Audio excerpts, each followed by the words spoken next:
Hey guys, I'm Jennifer Nicholson and I teach a self-contained combo class at Cypress Cove Elementary.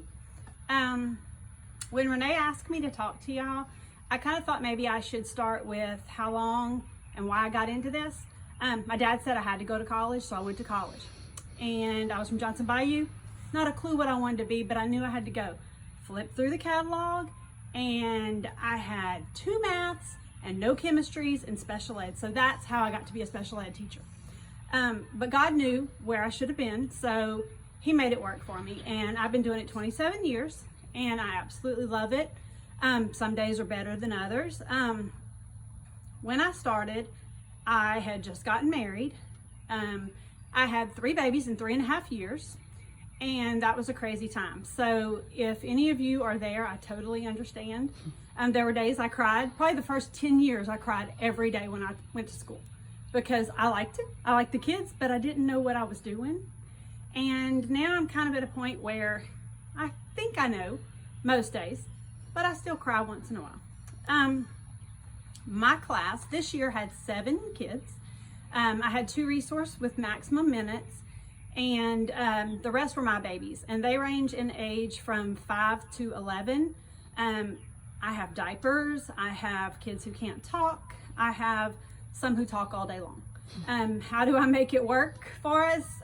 It's kind of crazy, but a few of the things I do in my class, procedures are like vital. Like, you have to know what you're going to do every day when you go in there, and they have to know what's going to happen too.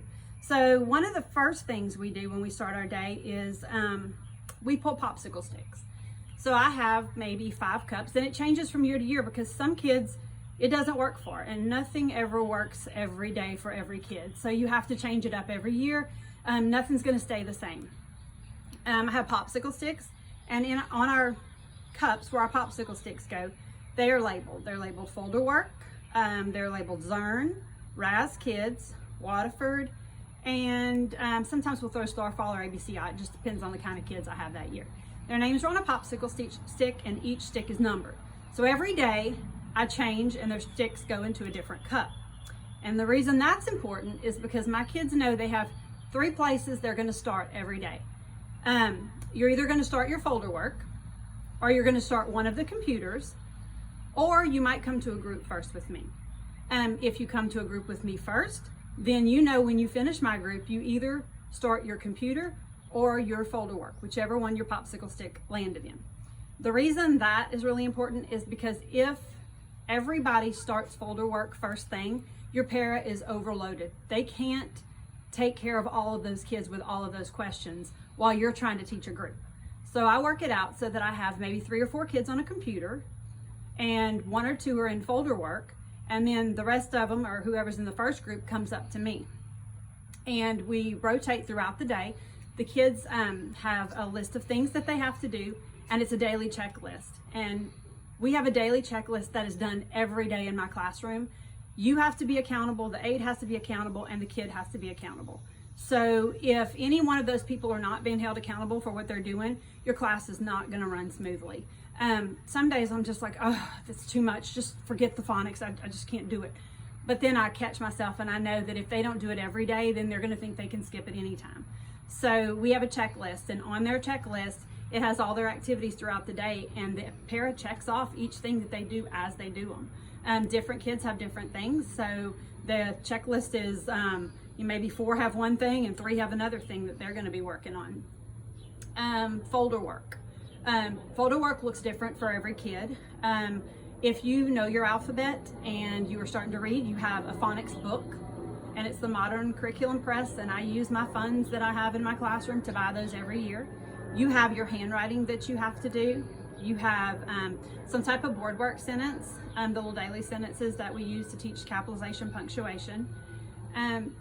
If you do not know your alphabet, if you don't know your numbers, if you can't do any of those things, your folder work is you write your name every day.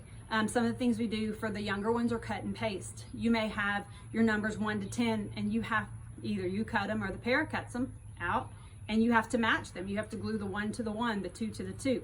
And as you get better at that and you know them, then you might have your numbers at the top, 1 to 10, and they're cut, and you have to glue them in order at the bottom. So folder work looks different for everybody.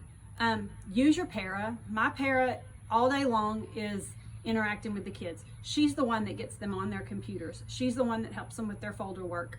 She knows that if I'm in a group, those kids are not coming to me to get help. They're going straight to her.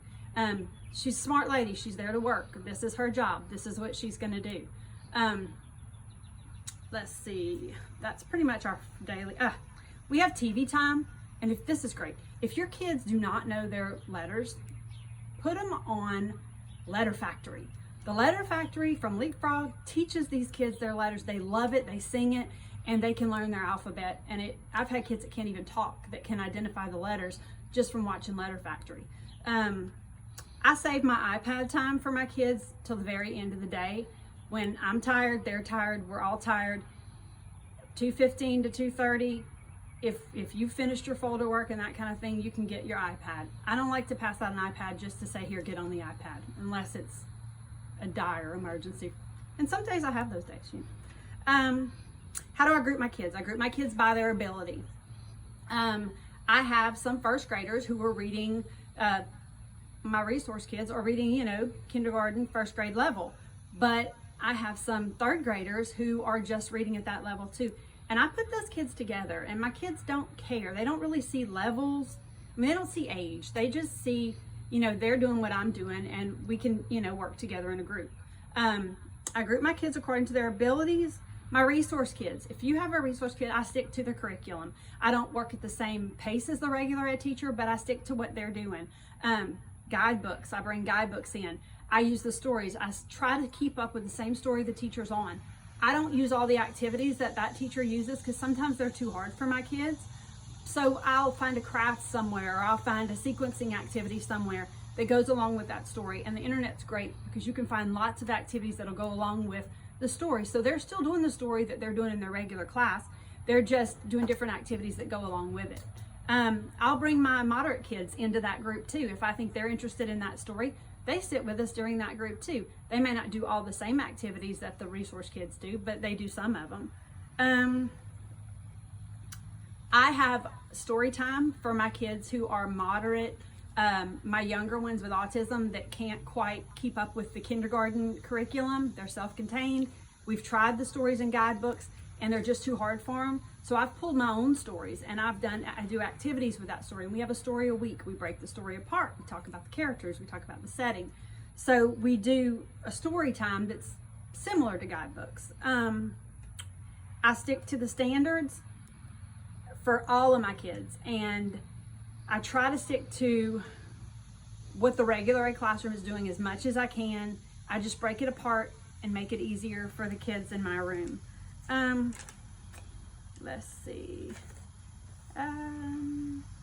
CKLA. CKLA, I do for first grade, second grade. I do the skills that they're doing in the regular ed classroom, but I don't teach it every day in a group setting. I introduce the sound or whatever we're working on that week. I introduce the sound up in a group maybe on Monday.